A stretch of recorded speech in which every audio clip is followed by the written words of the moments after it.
はようございます。おはよう日本語です。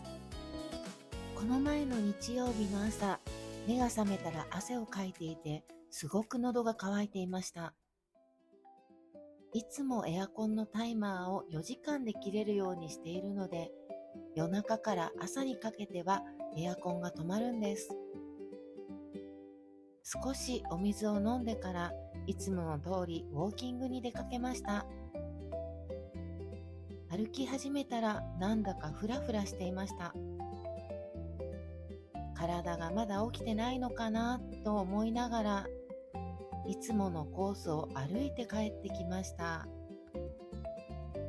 その後、机に向かったんですが、文字を読んでも読んでも前に進めず、全く集中できません。しかもだんだん吐き気やめまいもして、体がだるくなってきました。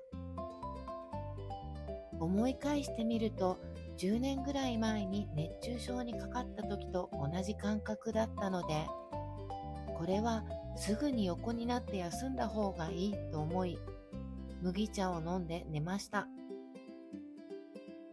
2時間ほど寝て目が覚めると、めまいや吐き気は収まっていましたが、まだ体がだるかったので、その日は一日寝て過ごしました。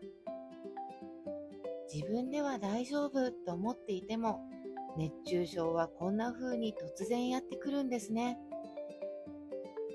短いので、もう一度繰り返して聞いてみてくださいね。また明日。バイバーイ。